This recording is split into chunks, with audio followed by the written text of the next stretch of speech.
स्वस्ति श्री गणेशाय नमः। श्री सरस्वत्यै नमः। श्री वेदपुरुषाय नमः। श्री मातृपितृगुरुचरणकमलेभ्यो नमः। श्री इष्टदेवताभ्यो नमः। नमः परमहंस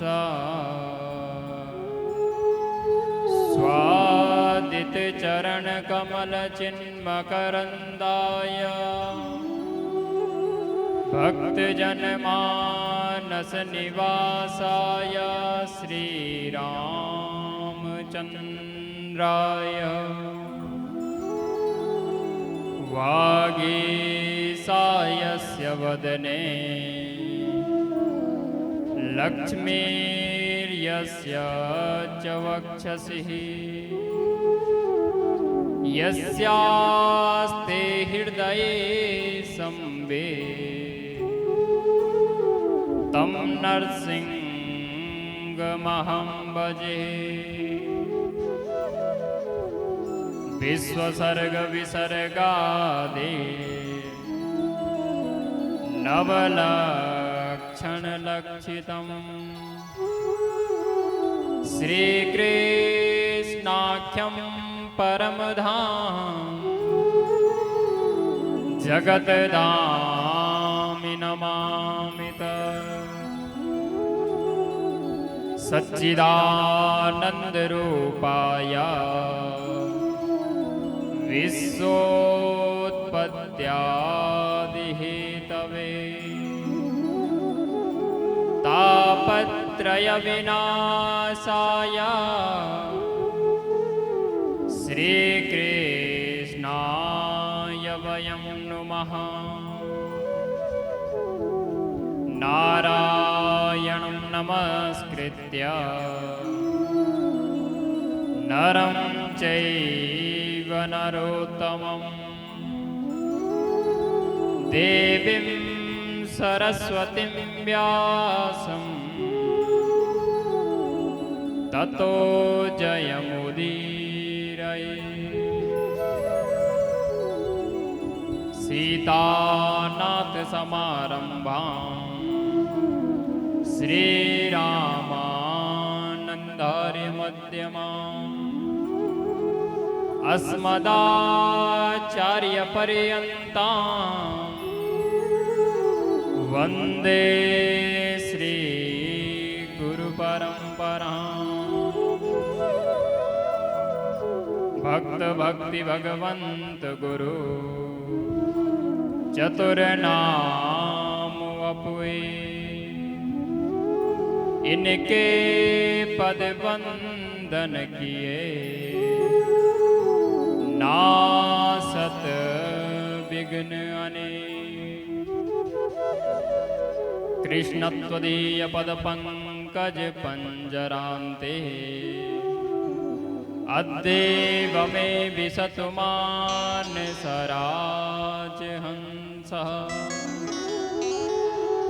प्राणाप्रयाण समये कपवादपित्ते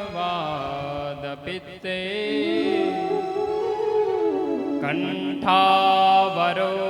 विदो स्मरणं कुतस्ते। वन्दे मातरम्बिकां भगवते वाणी रमा सेवितां। कल्याणी कमनीयकल्पलतिकां कैलासनाथप्रियां। वेदान्ता प्रतिपाद्यमान विभुवां विद्यन्मनोरञ्जने श्री चक्राचित रत्न पीठ निलया श्री राजराजेश्वरी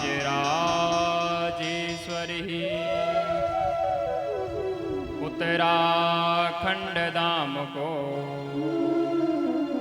बारंबार प्रणाम। जहाँ गंगा यमुना बसे श्री बद्री केदार धाम। आइए हनुमंत विराजिए कथा करो मति अनुसार। प्रेम सहित आसन धरो पधारिए पवन कुमार। विराजिए अंजना केला। बोले हनुमान जी महाराज की जय। श्रीमद्भागवत महापुराण की जय। सद्गुरुदेव भगवान की जय। वेद व्यास जी महाराज की जय।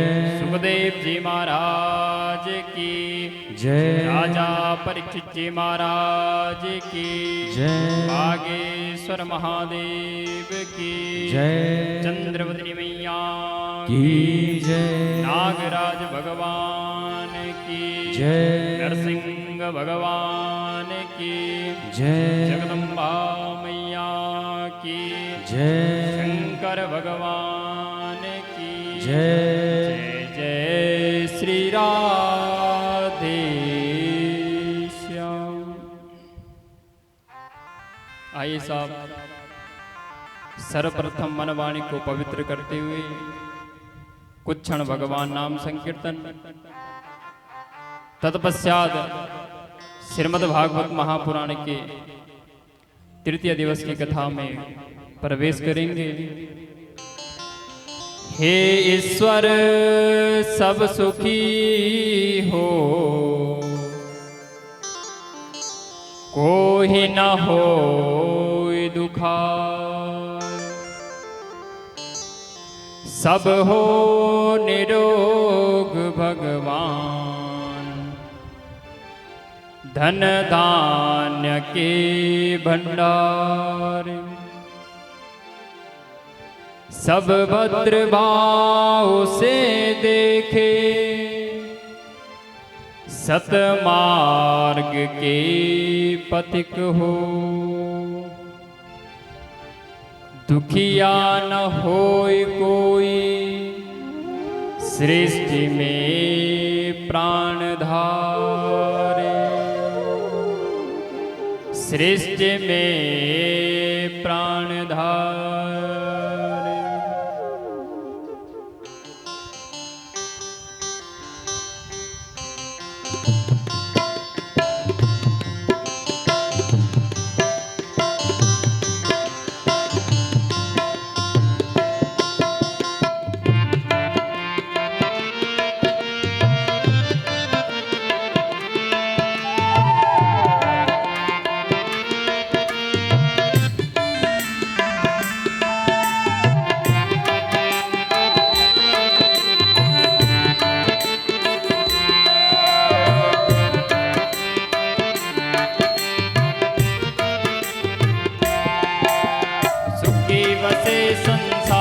सब दुखिया रहे न को। सुखी बसे संसार सब दुखिया रहे न को। हे अभिलाषा हम सब की काना पूरी हो। यह अभिलाषा हम सब की काना पूरी हो। विद्या बुद्धि तेज बल सबके भीतर हो। विद्या बुद्धि तेज बल सबके भीतर हो। दूध पूत धन दान से वंचित रहे न को। दूध पूत धन दान से वंचित रहे न को।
बनी रहे ममने।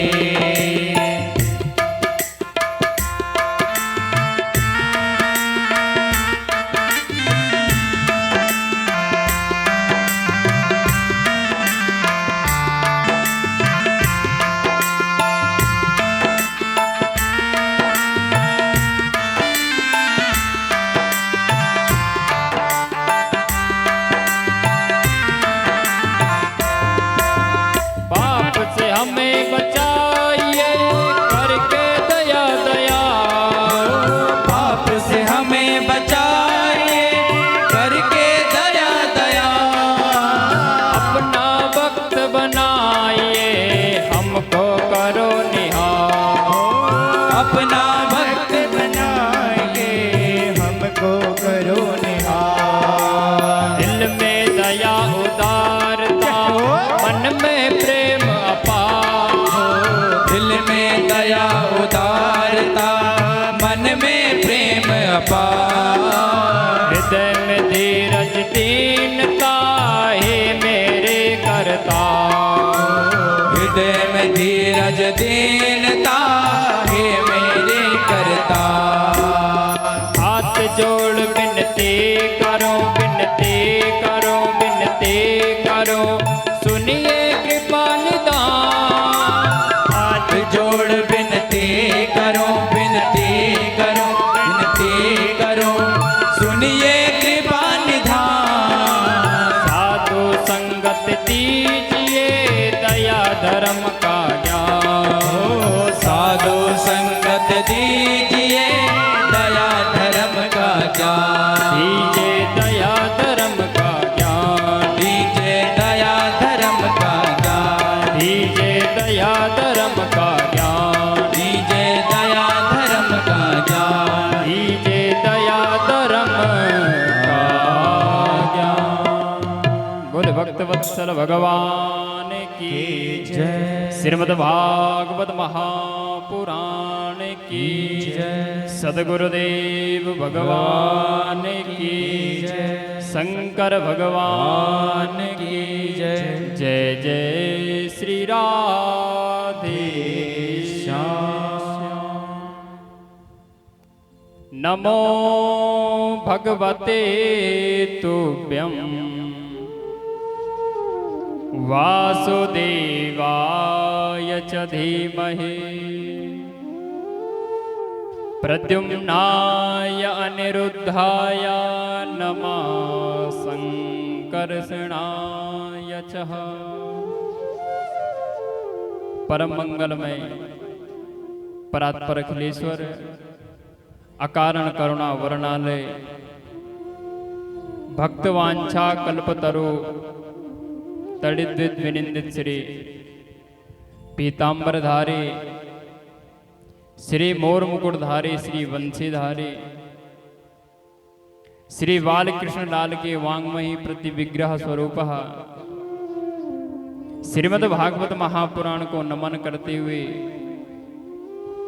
ब्रज ब्रजेश्वरी रास रासेश्वरी श्री राधा रानी को नमन करते हुए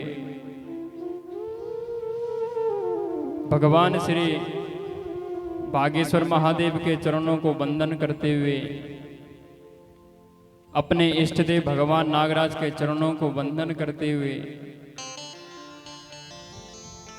अपने माता पिता सदगुरुदेव के चरणों को वंदन करते हुए श्रीमद् भागवत महापुराण के तृतीय दिवस की कथा में प्रवेश करते हैं।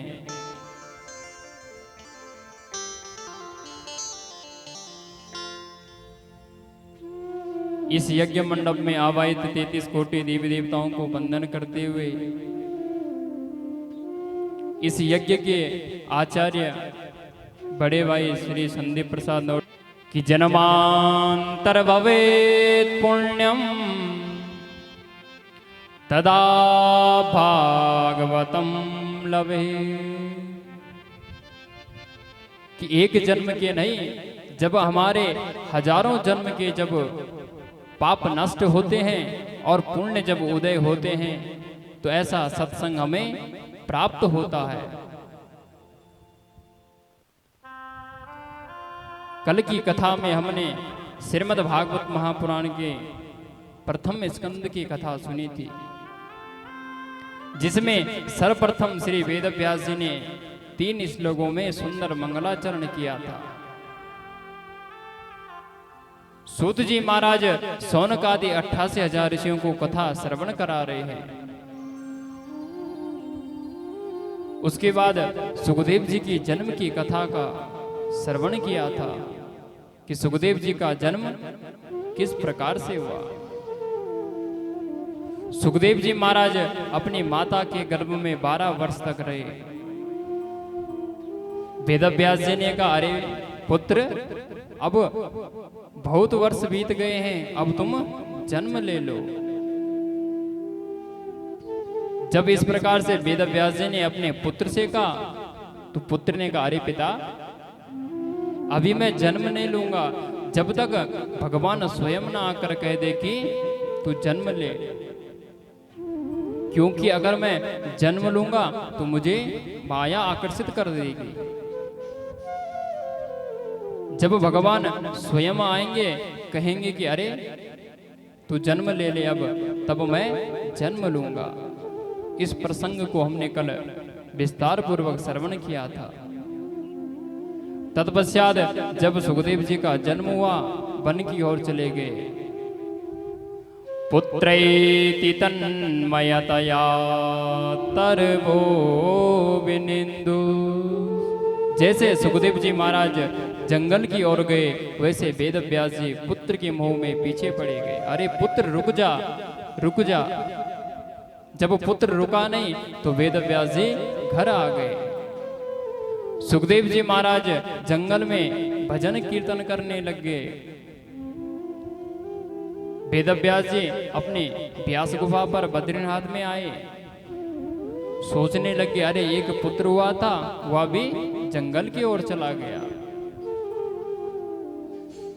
विचार कर ही रहे थे, उसी समय नारद जी आ गए। नारद जी ने कहा, अरे पराशर नंदन वेदव्यास जी, आप किस चीज का चिंतन कर रहे हो? कहा, नारद जी, मैंने 17 पुराण लिख डाली है, 4 वेद लिख दिए, एक महाभारत की रचना भी कर दी, फिर भी मैं संतुष्ट नहीं हूं। नारद जी ने कहा, अरे वेदव्यास जी, तुम सुंदर श्रीमद् भागवत महापुराण का उल्लेखन करो और उससे तुम्हारा मन को शांति मिल जाएगी। जब इस प्रकार से कहा तो सुंदर श्रीमद् भागवती गंगा उनके हृदय से प्रकट हो गई और व्यास जी लिखते गए और वेदव्यास जी के हृदय से श्रीमद् भागवत की गंगा बही और गणेश जी लिखते गए। लिखते लिखते महाराज 12 स्कंद, 335 अध्याय और 18,000 की संहिता को उन्होंने लिख डाला। सोचा कि अब इस ग्रंथ को किसको पढ़ाया जाए। स्मरण आया कि अरे एक पुत्र था, वह चला गया। सुंदर श्रीमद् भागवत महापुराण के श्लोक अपने शिष्यों को रटाए, वन में गए और श्लोक का गान करने लग गए। अहो वकीयं स्तन कालकूटम जिज्ञांसया पाययदप्यसाध्वी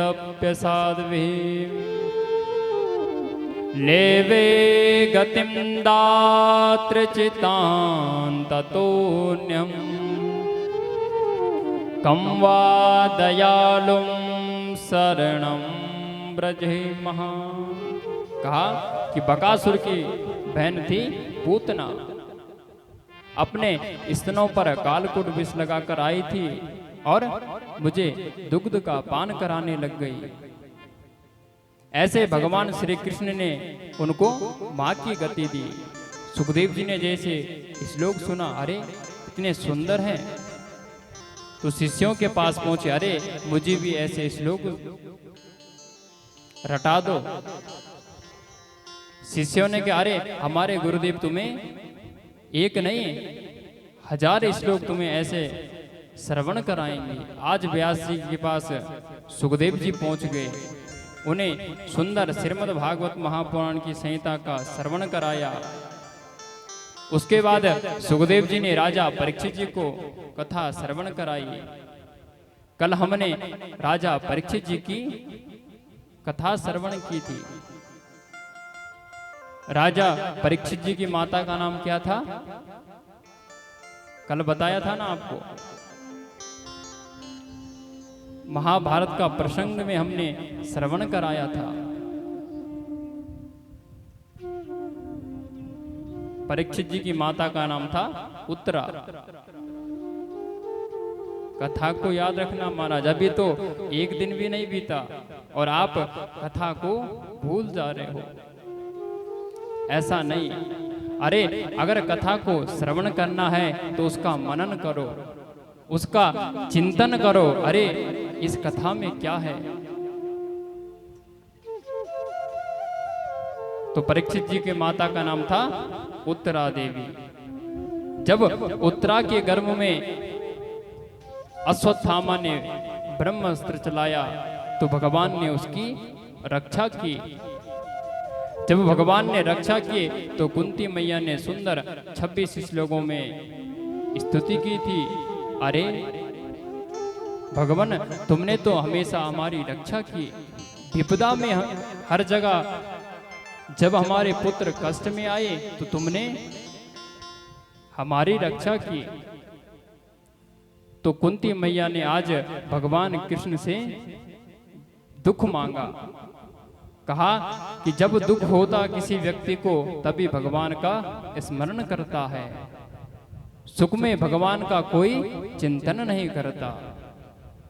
इस प्रकार से हमने राजा परीक्षित जी की कथा श्रवण की थी। उसके बाद भीष्म पितामह ने 11 श्लोकों में सुंदर पुष्पताग्र छंद में भगवान श्री कृष्ण की स्तुति गाई। उसके बाद राजा परीक्षित जी का जन्म हुआ और परीक्षित जी का दूसरा नाम क्या था? कल बताया था आपको।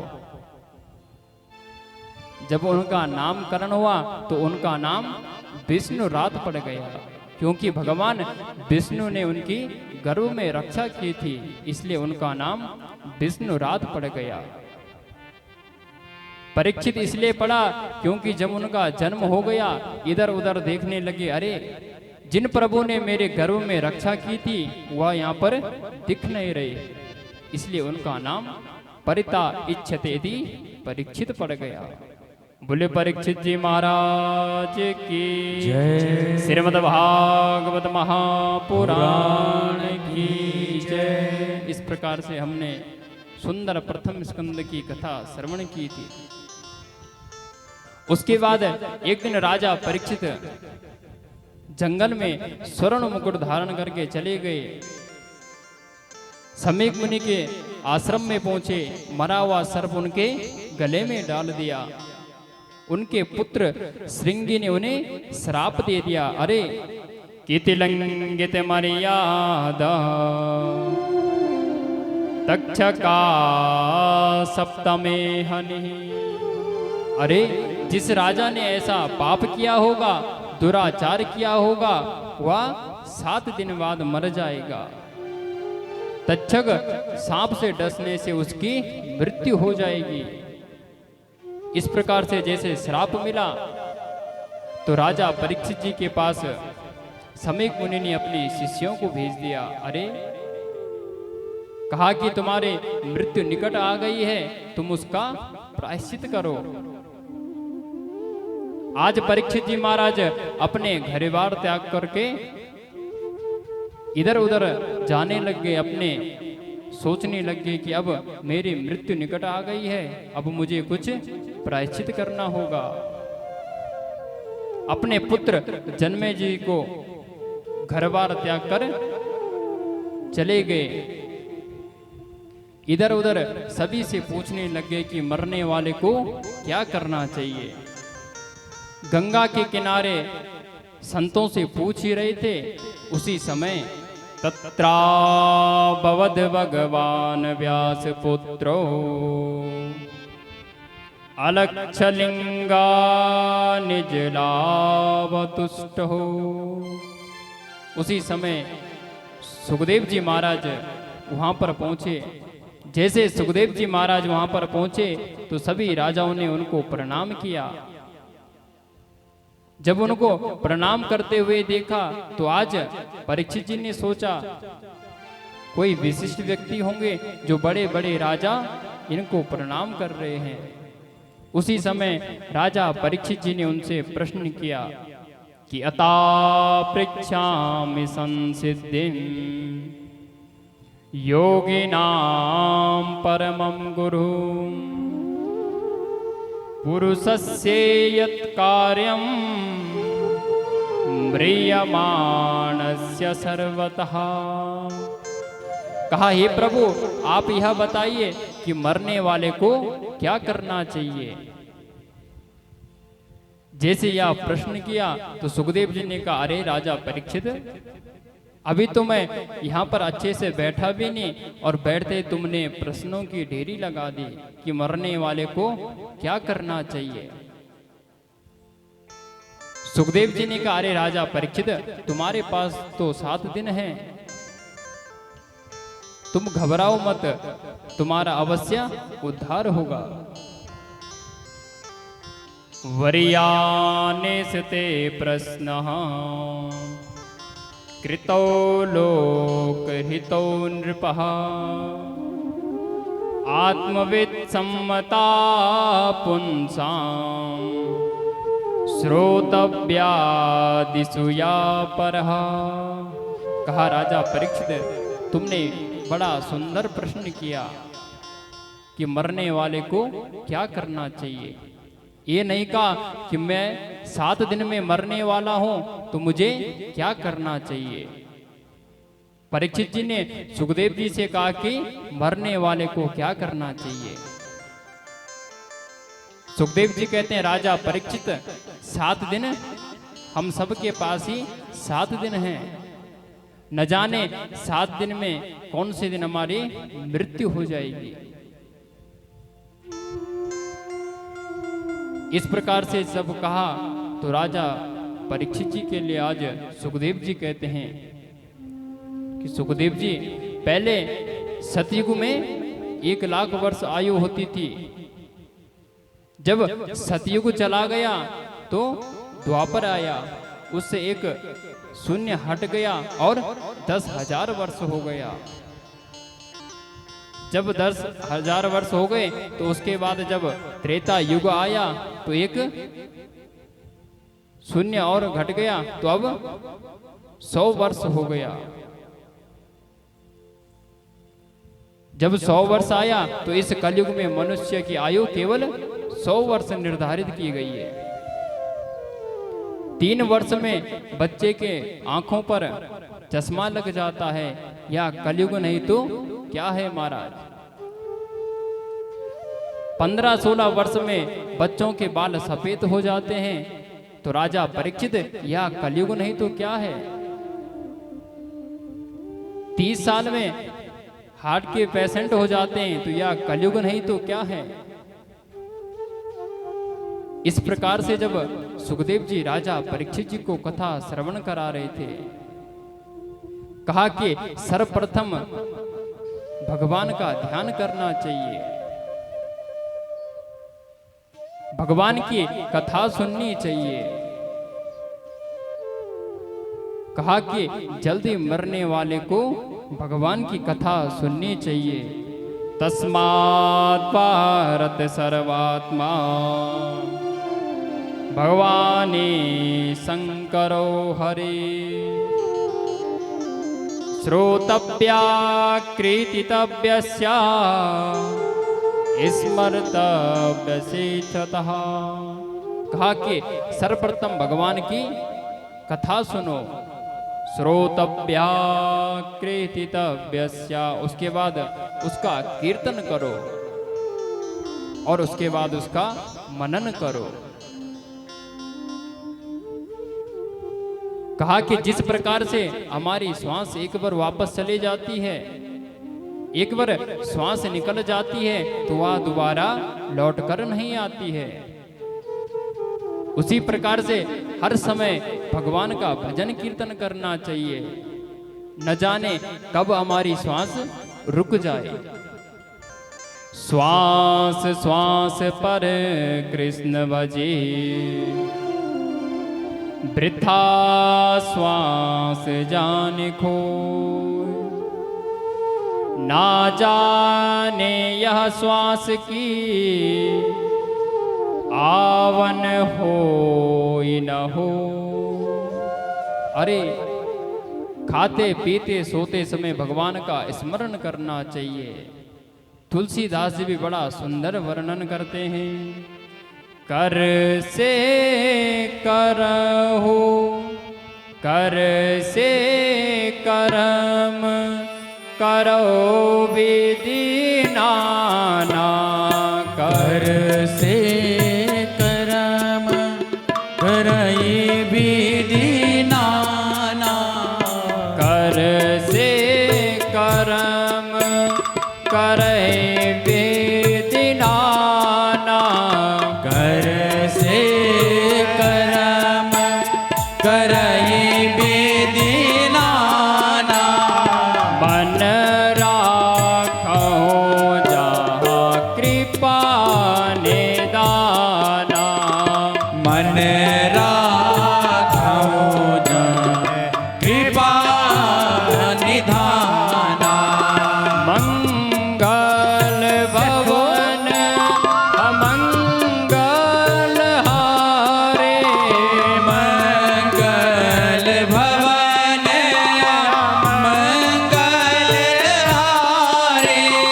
मंगल भवन अमंगल हारे। मंगल भवन अमंगल हारे। द्रवाहु सुदशरथ अजर बिहारे। द्रवोष दशरथ अजर बिहारे। द्रवाहु सुदशरथ अजर बिहारे। कहा कि हर समय भगवान का स्मरण करना चाहिए। राजा परीक्षित जी ने कहा, हे सुखदेव जी महाराज, भगवान में मन कैसे लगता है? आप यह बताइए कि प्रभु के चरणों में मन कैसा लगता है। सुखदेव जी ने कहा, राजा परीक्षित, सर्वप्रथम 4 बातों का स्मरण रखना चाहिए। अगर हमें प्रभु का स्मरण करना है तो उससे पहले 4 बातों का स्मरण करना चाहिए। जितासनो जित श्वासो, जित संगो जितेन्द्रिय, स्थूले भगवतो रूपे, मना संदार हृदय। सर्वप्रथम कहा है कि जितासन हो। कभी भी भगवान का भजन कीर्तन करते हो तो सबसे पहले आसन को जीतो। जितासन हो, एक आसन पर बैठने की आदत डालो। ऐसा नहीं कि कथा में आए, थोड़ी देर पालथी मार गए और जैसे ही पैर थक गए वैसे पैर उठाने लग गए। ऐसा नहीं। सबसे पहले अगर भक्ति करनी है तो सबसे पहले आसन को जीतो। एक आसन को पकड़ लो जिस आसन में तुम्हें सुख मिलता होगा। सर्वप्रथम आसन को जीतो। सुखदेव जी राजा परीक्षित जी को कह रहे हैं कि सबसे पहले आसन को जीतो। उसके बाद कहा जितासनो जित श्वासो, उसके बाद श्वास को जीतो। ऐसा नहीं कि पढ़ते पढ़ते श्वास रुक गई, चलते चलते श्वास लग गई, ऐसा नहीं। प्रातः काल ब्रह्म मुहूर्त में उठो, प्राणायाम करो। कहा राजा परीक्षित श्वास को जीतो। उसके बाद कहा कि जितासनो जितः श्वासो, जित संगो, कहा कि संग को जीतो, अच्छा संग करो, बड़ों का संग करो।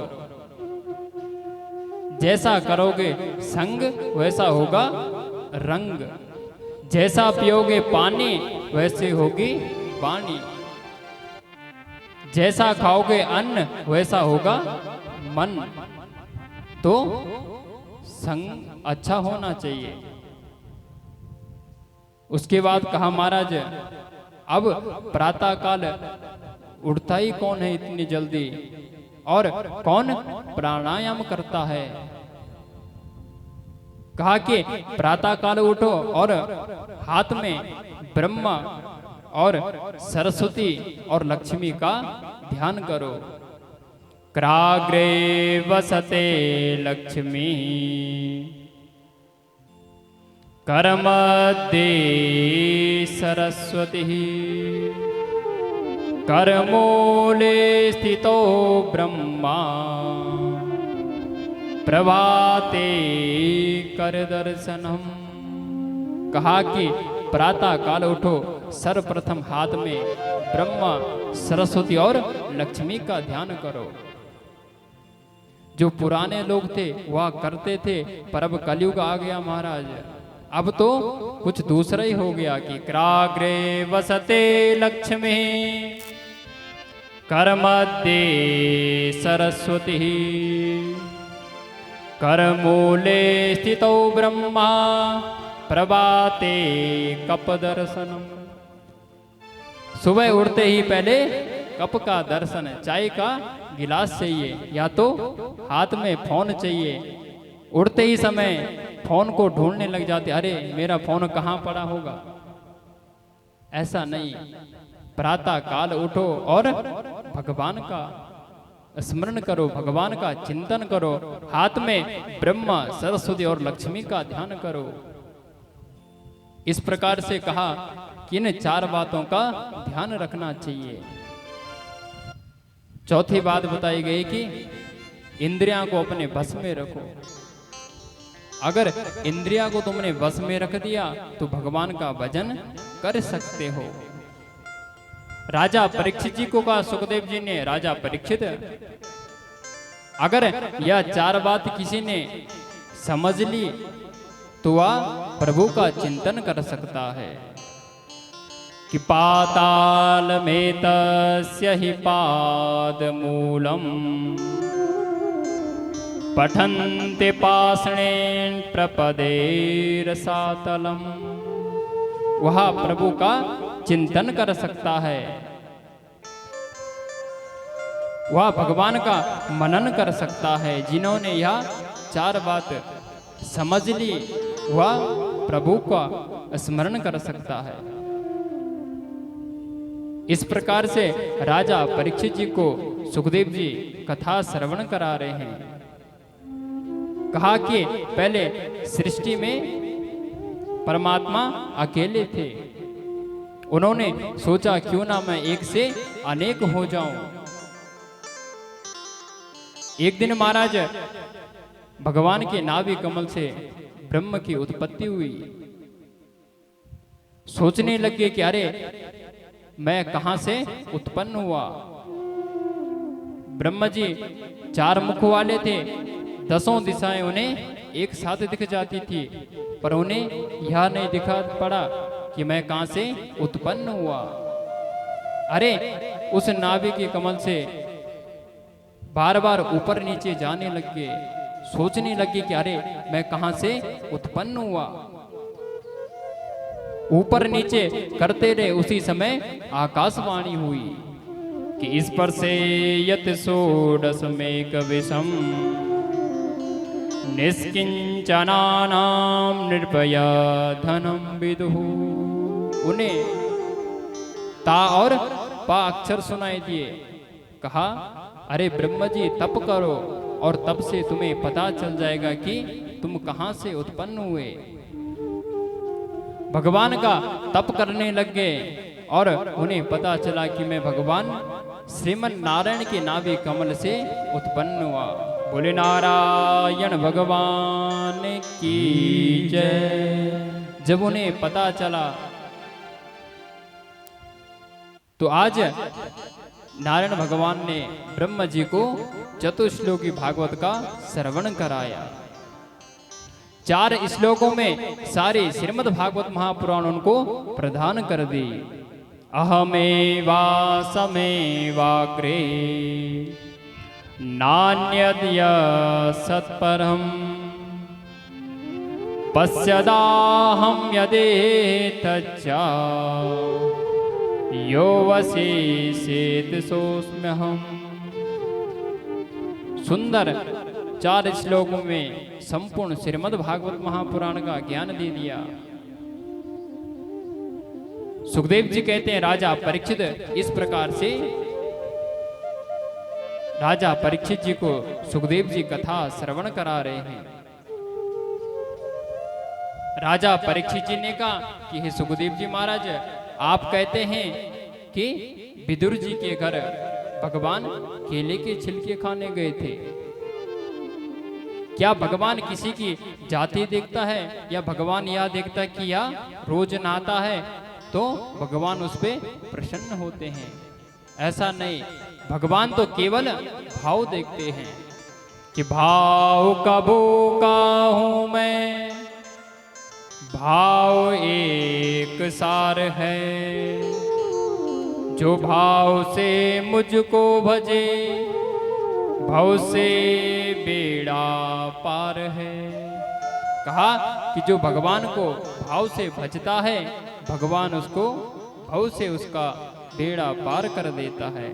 बोल गोविंद भगवान की जय। इस प्रकार से श्रीमद् भागवत महापुराण के 2 स्कंद को विश्राम। बोले नारायण भगवान की जय।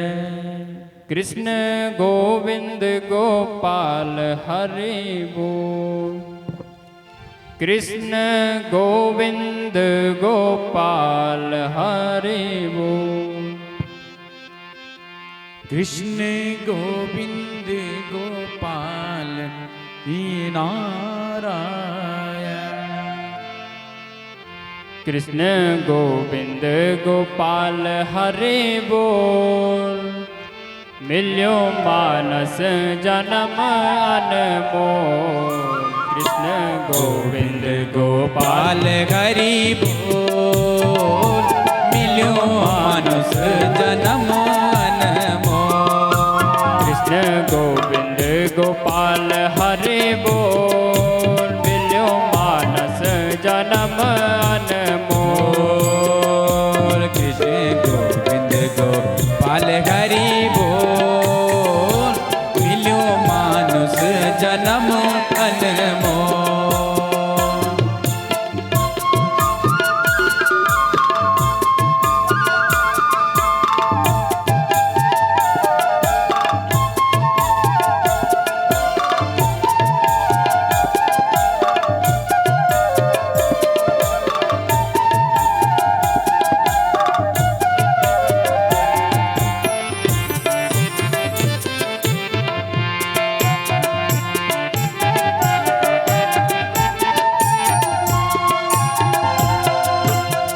मुश्किल से युतन पाए। बड़ मुश्किल से नर तन पाए। बड़ मुश्किल से नर तन पाए। बड़े मुश्किल से नर तन पाए। यो बेटा तन तन गवाए। यो बेलाटा तन तन गवाए। यो बेलाटा तन तन गवाए। यो बेलाटा तन तन गवाए। ममता को करो गपरो। मिल्यो मानस जन्म अनमोल। ममता को करो गपरो। मिल्यो मानुष जन्म अनमोल। कृष्ण गोविंद गोपाल हरि बोल। मिल्यो मानस जन्म अनमोल।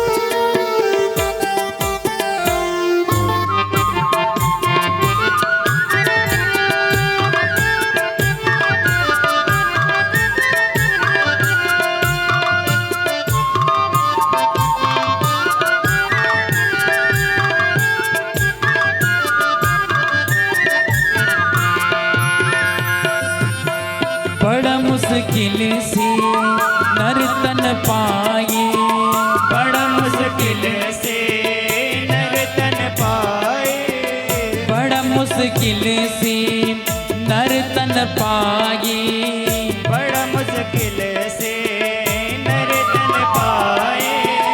यो भी लाटा तने तनी ही गवाए, जो भी लाटा तूने तन ही गवाए, यो भी लाटा तने तनी ही गवाए, जो भी लाटा तूने तन ही गवाए।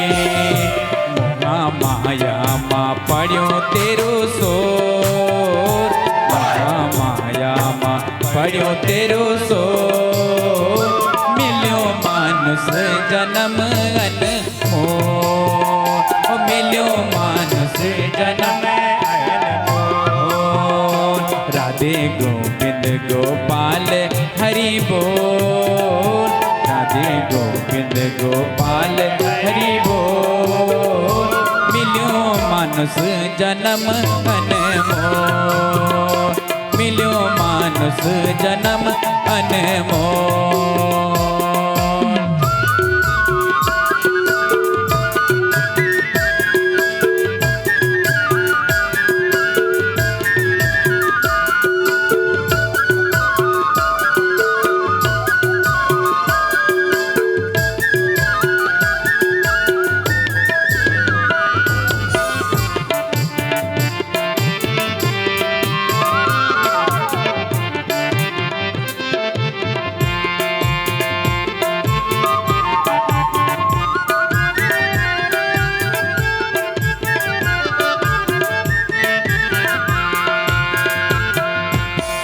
बचपन बीती तरुणी आई, बचपन बीती तरुणी आई, बचपन बीती तरुणी आई, बचपन बीती तब तरुणी आई।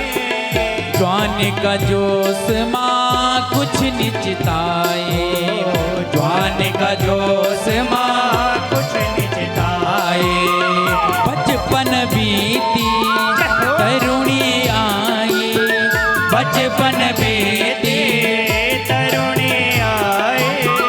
जवान का जोश माँ कुछ निचताए, जवान का जोश माँ कुछ निचताए, बुढ़ापन माँ अब सोच जरा सोच, बुढ़ापन माँ अब सोच जरा सोच, मिलो मान की जन्म अनमोल, ओ मिलो मानुष जन्म अनमोल, ओ मिलो मान की जन्म अनमोल, ओ मिलो मानुष जन्म अनमोल, ओ मिलो मानुष जन्म अनमोल, ओ मिलो मानुष जन्म अनमोल, ओ मिलो मानुष जन्म अनमोल। बोले भक्त वत्सल भगवान की जय। श्रीमद् भागवत महापुराण की जय। सदगुरुदेव भगवान की जय। जयकारा में कमी न लगाई महाराज। बोले सदगुरुदेव भगवान की जय। सदगुरुदेव भगवान की, नरसिंह भगवान की जय। बागेश्वर महादेव की जय। जय जय श्री राधे श्याम। सुखदेव जी राजा परीक्षित जी को कह रहे हैं कि विदुर जी के घर भगवान गए और वहां केले के छिलके भगवान ने खाए। राजा परीक्षित जी ने कहा कि हे गुरुदेव, ऐसा कैसा हुआ जो भगवान विदुर जी के यहाँ गए और वहां केले के छिलके खाए। कहा महाराज, इस प्रसंग को आप मुझे विस्तार पूर्वक श्रवण कराइए। जब इस प्रकार से सुखदेव जी ने राजा परीक्षित जी से पूछा तो आज सुखदेव जी राजा परीक्षित जी को श्रवण कराने लग गए कि यदा तो राजा स्वसुतान साधून पृष्णन्न धर्मन वृष्णन्न दिष्टिः। कहा राजा परीक्षित, एक समय कौरवों ने अन्याय कर दिया था कि उनके 100 भाई थे, उनमें से 99 मर गए थे, उनके पास राज्य था, और जो उनके 5 भाई पांडव थे उनको कुछ नहीं दिया था। एक दिन विदुर जी ने सोचा क्यों ना धृतराष्ट्र के पास चला जाए और उनसे कहा जाए कि अरे मैं आपका सेनापति हूं, क्या पता मेरे बोलने से धृतराष्ट्र महाराज समझ जाएंगे। आज विदुर जी धृतराष्ट्र को समझाने लग गए कि हे महाराज, आपके पास तो हजारों जमीन है, 5 पांडव हैं, इनको कुछ तो दे दो। अरे आपका पुत्र ये दुर्योधन है, बड़ा उद्दंड होने लग गया। कहा हे राजा, अगर एक गांव में अगर एक व्यक्ति कोई उद्दंड हो, उसे गांव से अगर निकाला जाए, उससे अगर गांव बच जाए तो उसे गांव से निकालना चाहिए। परिवार में कोई व्यक्ति ऐसा हो जिससे घर का बदनाम हो रहा होगा तो उस व्यक्ति को घर से निकालना चाहिए। हमारे शरीर में अगर कोई शरीर कष्ट दे रहा है और अगर उसको कटवाने से हमारा शरीर सही होता तो उस अंग को कटवाना चाहिए। कहा राजा, इसी प्रकार से तुम्हारा जो पुत्र दुर्योधन है इसको घर से निकाल दो आप। इस प्रकार से कह ही रहे थे, उसी समय दुर्योधन आ गया। अरे विदुर, तू कहां दासी का पुत्र और मेरे पिता को तू मेरे बारे में भड़का रहा है। कहा कि आज तू हमारे सेनापति से तुझे भगा देता हूं। आज महाराज विदुर जी को सेनापति से हटा दिया और विदुर जी एक वन में चले गए। विदुर जी और विदु महारानी जंगल में चले गए। एक कदली का वन था, वहां पर रहने लग गए। कदली के वन में रहने लग गए। उनको पता चला कि हस्तिनापुर में आज भगवान कृष्ण आ रहे हैं। द्वारिकापुरी से भगवान जैसे आए तो हस्तिनापुर बड़ा सजा हुआ था। विदुरानी कहने लगे, अरे विदुर जी, अब तो आप सेनापति भी नहीं हो। आज हस्तिनापुर में भगवान आ रहे हैं तो भगवान से हमारा भेंट कैसे होगा। अगर आप सेनापति होते तो आप भगवान से हमें मिला देते, पर आज तो आप सेनापति के पद में भी नहीं हो। अब क्या होगा। इस प्रकार से कहने लग गए तो विदुर जी ने कहा, अरे विदुरानी, आप घबराओ मत। भगवान आएंगे तो भगवान की दृष्टि हम पर अवश्य पड़ेगी, और भगवान की दृष्टि हमारे ऊपर पड़ेगी तो भगवान हमारा उद्धार कर देंगे। आज महाराज हस्तिनापुर में भगवान आने लग गए। वहां भीड़ लग गई और विदुर और विदुरानी सबसे पीछे खड़े हो गए। जैसे हस्तिनापुर में आज भगवान श्री कृष्ण का रथ पहुंचा तो भगवान इधर उधर देखने लग गए। अरे विदुर और विदुरानी नहीं दिख रहे, काका और काकी नहीं दिख रहे। दुर्योधन देखने लग गया, अरे मैं तो कृष्ण का स्वागत कर रहा हूं और यह न जाने किसको देख रहा है। आज महाराज विदुर के और विदुरानी पर भगवान श्री कृष्ण की दृष्टि पड़ी। जैसे भगवान ने विदुर जी को देखा, उनके मन में भाव आ गया कि आज विदुर हमारे घर आएंगे। आज महाराज जैसे हस्तिनापुर में पहुंचे, धृतराष्ट्र से कहा, दुर्योधन को भी कहा कि अरे दुर्योधन, अरे पहले तो इन्हें पांडवों को आधा राज्य दे दो, आधा नहीं तो कम से कम 5 गांव तो दे दो। जैसे भगवान कृष्ण ने यह कहा, वैसे क्रोध में खड़ा उठा दुर्योधन। दुर्योधन ने कहा, अरे कृष्ण तू यह क्या कह रहा है? 5 गांव क्या, मैं तो इन्हें एक सुई की नोक भी नहीं दूंगा। जब तक इन्होंने मेरे साथ युद्ध नहीं किया तब तक मैं इन्हें कुछ भी नहीं दूंगा। भगवान श्री कृष्ण ने कहा, अरे दुर्योधन, युद्ध में न जाने कितने बच्चे अनाथ हो जाते हैं, कितनी स्त्रियां विधवा हो जाती है। इस प्रकार से जब दुर्योधन को भगवान कृष्ण कहने लग गए, दुर्योधन ने कहा, अरे कृष्ण बात बाद में करेंगे, पहले माता गांधारी ने आपके लिए 56 भोग बनाया है, आप पहले अंदर चलिए और भोजन कर दिए। भगवान ने कहा, अरे भोजन मैं तब करता अगर मेरा कार्य बन जाता। जिस कार्य से मैं आया था वह कार्य मेरा हुआ नहीं तो मुझे भूख नहीं लगी है, और अगर मेरा कार्य हो जाता तो मैं संतुष्टि से भोजन कर देता। कहा कि आज मैं तुम्हारे घर भोजन नहीं करूंगा क्योंकि मुझे विदुर जी के घर भोजन करना है। जैसे इधर विदुर जी ने सुना, विदुर जी ने कहा, अरे मैंने तो कृष्ण को बुलाया नहीं। उसी समय विदुर जी ने विदुरानी को कहा कि तुम घर जाओ और मैं बाजार से सामान लेकर आता हूं। आज महाराज विदुर जी वहां से बाजार चले गए, विदुरानी अपने कुटिया में चली गई। इधर विदुरानी स्नान कर रही थी और भगवान श्री कृष्ण कुटिया के पास पहुंच गए।